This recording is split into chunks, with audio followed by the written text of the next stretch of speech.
కమ్మటి తెలుగు కథలకు స్వాగతం. ఈరోజు మనం చెప్పుకోబోయే కథ వంటింటి వాద్యాలు. కథ మొదలు పెడదాం. రాత్రి అందరి భోజనాలు అయ్యాక గిన్నెలన్నీ శుభ్రంగా కడిగి బోర్లించి వంటిల్లు సర్దుకొని పడుకోవడానికి వెళ్ళింది ప్రమిళ. అప్పట్నుంచి సవ్వడి చేయకుండా ఒక మూల ఉన్న కత్తి వయ్యారంగా ముందుకు వచ్చి మొదలుపెట్టింది. చూశారా మిత్రులారా, పొద్దున కాసేపు నేను కనిపించకపోతే ఎంత హడావిడి అయ్యిందో. సాంబార్ చేద్దామని అనుకుంది కదా ప్రమీల. కూరలన్నీ కడిగి తరుగుదామని నేనెక్కడున్నానా అని చూసేసరికి రోజు ఆవిడ పెట్టే ప్లేస్లో బదులు వాళ్ళ అత్తగారు నన్ను వేరే దగ్గర పెట్టేసరికి నా కోసం వెతుక్కొని ఎంత ఉక్కిరి బిక్కిరి అయ్యిందో. ఒక పక్కేమో భర్తకి బాక్స్ కట్టాలాయే, మరో పక్క పిల్లల్ని బడికి దింపాలాయే. ఎలాగోలా మొత్తానికి నేను కనిపించేసరికి ఊపిరి పీల్చుకొని వంట చేసిందనుకోండి.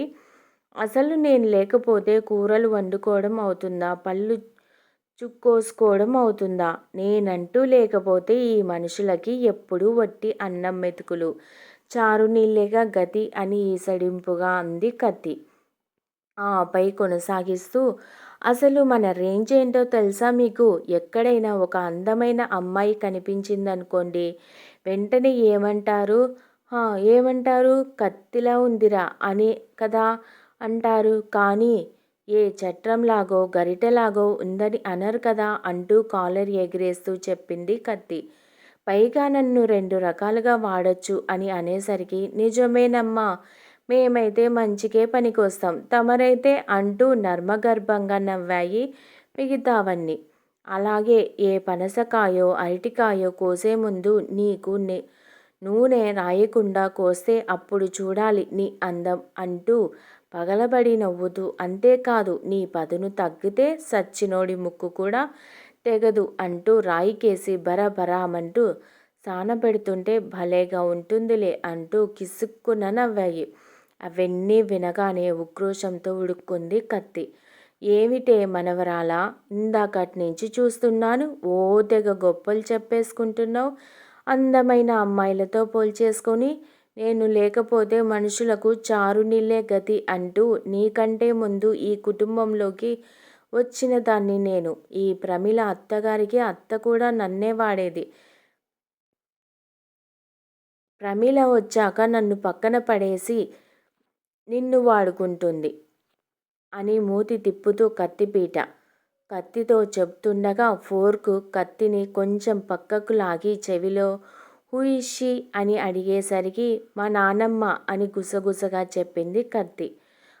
పిల్లలు, ఈ ఈ మధ్య ఇక్కడ కొన్ని కొత్త మొహాలు కనిపిస్తున్నాయి కాబట్టి చెప్తున్నాను, శ్రద్ధగా వినండి. నన్ను కత్తిపీట అంటారు. ప్రమీల అత్తకి అత్త దగ్గర నుండి నేను ఈ ఇంట్లో ఉంటున్నాను. ఆ కాలంలో అందరూ నేల మీద కూర్చొని నాతో కూరలు తరిగేవారు. ఇప్పుడంటే కింద కూర్చోలేక కత్తులని వాడుతున్నారు. కింద కూర్చొని భోజనమే చెయ్యలేరు. ఇంకా కూరలేం తరుగుతారు నా మొహం.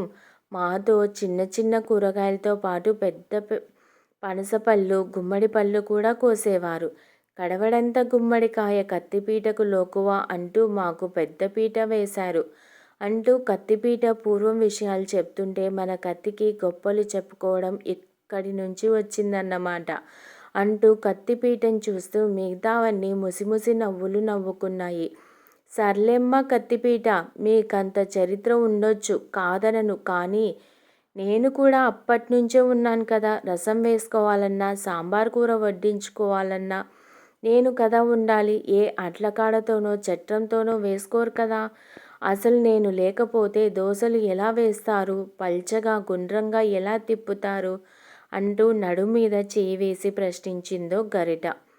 చాల్లేవమ్మా నీ గొప్పలకేం. కానీ నేను లేకపోతే నీతో వేసిన దోశలు ఎలా తీస్తారు, చపాతీలు ఎలా తిప్పుతూ కాలుస్తారు, వేపుళ్ళు ఎలా కలుపుతారు, అల్లరి చేసే పిల్లల్ని అదుపులో పెట్టడానికి నన్ను చూపించే బెదిరిస్తారు. అంతేకాక రోజు ఆలస్యంగా ఇంటికొచ్చి రోజుకొక కొత్త కథ చెప్పే మొగుళ్ళకి నన్నే కదా కాల్చి వాత పెడతారు అంటూ పల్లికిలించిందో అట్లకాడ.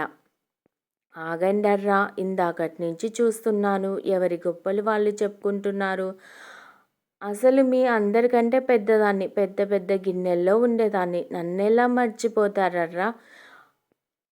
అన్నపూర్ణలు నాతో అన్నం 3 సార్లు వేస్తుంటే కంచం అంతా నిండిపోదు. అయినా ఇప్పుడు అన్నీ నాజూకు తిల్లమ్మ. అన్నం తింటే బరువు పెరిగిపోతాం. అన్నం మానేయాలి అంటూ డైటింగులు కానీ పూర్వం రోజుల్లో అయితే కంచం నిండుగా నాతో అన్నం కొసరి కొసరి వడ్డించేవారు. కడుపు నిండా సుష్టిగా తినండి నాయనా అంటూ వద్దంటున్నా మళ్ళీ మళ్ళీ పెట్టేవారు. అయినా ఆ కాలం నాటి ప్రేమలు, ఆప్యాయతలు ఏవి అంటూ కళ్ళు తుడుచుకొని ఏదో కంచంలో పడేశామా అని వాళ్ళు ఏం తింటున్నామో, ఏది తింటున్నామో తెలియకుండా టీవీలు, మొబైల్ చూస్తూ తినే వీళ్ళు దొందుకి దొందు సరిపోయింది అంది నిట్టూరుస్తూ అన్నం వడ్డించే హస్తం. గొంతు బొంగురుపోయి ఒక్క క్షణం ఆగి, అయినా ఈ పిజ్జాలు, బర్గర్లు వచ్చాక మా వాడకమే బొత్తిగా తగ్గిపోయింది సుమీ అంటూ మెటికలు విరిచింది ఆ హస్తం. ఆయ్ మీరు చెప్పేది నిజమేనండి హస్తంగారు. కడుపు చించుకుంటే కాళ్ళ మీద పడుతుందంటారు. నా బాధలు ఎవరికి చెప్పుకోను. కేలరీల పేరుతో నూనె పదార్థాలకు దూరం అంటూ మైక్రోవేవ్లు, ఎయిర్ ఫ్రయర్లు వాడుతూ నన్ను బొత్తిగా లెక్క చేయడం లేదు అంటూ ఉన్న కన్నాల నుండి బొటబొట కన్నీళ్లు కార్చింది చట్రం. కానీ నాకు ఓ స్పెషాలిటీ ఉందండోయ్. పండగలప్పుడు పిండొంటలు వండేటప్పుడు నేను లేకపోతే పని ఎట్టా జరుగుతుందండి? బూరెలు, గారెలు, అరిసెలు, వేడివేడి పకోడీలు మూకుడులో నుండి ఎట్టా తీస్తారు? ఎలా నూనెంతటిని దేవుతారు? అందరికీ ఇష్టమైన లడ్డూలకి బూందీ, కారం బూందీ ఎట్టా దూస్తారు అని చురచుర చూస్తూ అందా చట్రం. ఓసోస్ ఆగండే ఇందాకట్నుంచి సూస్తున్నాను. ఓ తెగ గొప్పలు చెప్పేసుకుంటున్నారు. మీ అందరి ఊసులకేం గాని నా గోడు కూడా ఇనండి. గతంలో గాజులు గలగలలాడిస్తూ ఆడంగులు మమ్మల్ని చల్లకుండలో పెట్టి తిప్పుతూ ఉంటే చెవులకి ఎంత వినసొంపుగా ఉండేదో. గోపికలకి కూడా నేనంటే ఎంతి ఇష్టమో అంటూ తన్మయత్వంతో వెళ్ళి మళ్ళీ అంతలోనే ఈ మధ్యన చల్ల నెయ్యిలు పాకెట్లో రావడంతో చల్లా చిలకడం లేదు, ఎన్నా తీయడం లేదు. అందుకే మమ్మల్ని అందరూ ఒగ్గేసినారు. వా వా అంటూ కిందపడి దొర్లుతూ వాపోయింది మజ్జిగ కవ్వం. ఇంతలో అందరికంటే చిన్నగా బుజ్జిగా ఉండి గుణగుణమని నడుచుకుంటూ ముందుకు వచ్చి, అసలు నాకో విషయం చెప్పండి పెద్దలు. చెంచా అనబడే నేను లేకపోతే పచ్చళ్ళు ఎలా వడ్డించుకుంటారు? పాయసాలు, హల్వాలు, రసమలైలు ఎలా తింటారు? అంటూ బుంకమూతి పెట్టింది బుజ్జి చెంచా. ఇంతలో గరిట అట్లకాడ చెవిలో ఏదో చెప్పడం చూసి, ఆ ఆ అర్థమయ్యింది మీరేం చెప్పుకుంటున్నారో. నా గురించే కదా. ఏ వ్యక్తిత్వం లేకుండా ఎవరో ఒకరి వెనకాల తిరుగుతూ పబ్బం గడుపుకునే వాళ్ళని చెంచాగాడు అని మాతో హీనంగా పోలుస్తున్నా ఏమీ అనకుండా ఊరుకున్న మా తాతల్ని అనాలి అసలు అంటూ పళ్ళు పటపటా కొరికి పైకి చూస్తూ అందా చెంచా. అరే భాయ్ ఎందుకలా పరేషాన్ అవుతావ్? నువ్వు నేను దోస్తులం కదా. నిన్ను నన్ను రెస్టారెంట్లో పక్కపక్కనే పెడతారు. నేను లేకపోతే న్యూడిల్స్ ఎలా తింటారు? అయినా చేత్తో తింటే ఏం స్టైల్గా ఉంటాది. నేను లేకపోతే చాలామంది న్యూడిల్స్ అస్సలు తినలేరు తెలుసా అంటూ ఫోర్స్ కొట్టిందో ఫోర్క్.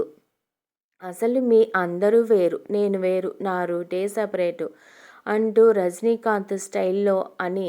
అసలు మా వల్లే కదా కార్టూనిస్టులు ప్రముఖ కార్టూనిస్టులు అయ్యారు. గయ్యాళి పెళ్ళాం, అమాయక మొగుడు. కార్టూన్స్లో ఒక చెయ్యి నడుం మీద, ఇంకో చేతిలో చపాతీ కర్రతో పెళ్ళాం బొప్పి కట్టిన బట్టతల నిమురుకుంటూ మొగుడు. కార్టూన్స్ని అందరూ మర్చిపోయారా అంటూ చురుగ్గా ప్రశ్నించింది చపాతీ కర్ర. ఇందరూ ఇన్ని చెప్తున్నారు కదా, మీలో ఎవరికైనా పోనీలే పాపం తన గురించి కూడా ఓ 4 ముక్కలు చెబుదాం అని అనిపించడం లేదా అని ఓ 2 నిమిషాలు వెయిట్ చేసి, సరే మీరెవరూ చెప్పరా? అయితే నా గురించి నేనే చెప్పుకుంటాను అంటూ భుజాలెగరేసి చెప్పడం మొదలుపెట్టింది వడకట్ట వయ్యారి. ఈ కాలంలో అందరికీ పళ్ళు కూడా తోమకముందే కావాలి టీ. అది టైంకి పడకపోతే పెరుగుతుంది బీపీ. వేడివేడిగా పడితేనే మొదలవుతుంది బండి. ఎన్నిసార్లు ఇచ్చినా కళ్ళు మూసుకొని తాకేయడం ఈ రోజుల్లో పరిపాటి అంటూ కవితాత్మకంగా చెప్తూ ఇంట్లో ఉంటాం, టీ షాప్లో ఉంటాం, ఆడ ఉంటాం, ఈడ ఉంటాం, అన్ని సైజుల్లో ఉంటాం, ప్లాస్టిక్లో ఉంటాం, స్టీల్లో ఉంటాం అంటూ సినిమా స్టైల్లో డ్యాన్స్ చేస్తూ చెప్పింది. ఇంతకీ నేను చెప్పొచ్చేది ఏమిటంటే పొద్దు పొద్దున నేను లేకపోయినా, టీ లేకపోయినా ఇంట్లో ప్రళయాలే. దీన్ని బట్టి అర్థం చేసుకోవాల్సింది ఏమిటంటే నా తర్వాతే మీరందరూ వెక్కిరిస్తూ అంది ఫిల్టర్ అనబడే వడకట్ట. అవునులే, మొన్న మధ్య పూరీలు వేయించగా రంగు మారిపోయిన వేడివేడి నూనెను ఫిల్టర్ చేద్దామని నీ ప్లాస్టిక్ రూపంలో వడకట్టడానికి ప్రయత్నించింది కదా. ఇప్పుడిప్పుడే వంట నేర్చుకుంటున్న ఓ అమాయకురాలు అప్పుడు ఆ వేడివేడి నూనె పడగానే తమరి పరిస్థితి ఏమయ్యిందో మాకు ఇప్పటికీ గుర్తే అంటూ ఆ దృశ్యం గుర్తు తెచ్చుకుని పకపకా నవ్వసాగాయి మిగతావి. ఇక చాలు ఆపండి. ఇందాకటి నుండి ఎవరి గొప్పలు వాళ్ళు చెప్పుకుంటుంటే వినలేక చేస్తున్నాం. తెల్లవారుతుంది. మళ్ళీ డ్యూటీ ఎక్కాలి. We need to get back to our duty. ఇక ఎక్కడి దొంగలు అక్కడే గప్చుప్ సాంబార్ బుడ్డి అరిచాయి ఈ మధ్య వంటింట్లో జాయిన్ అయిన విదేశాల చాప్ స్టిక్స్.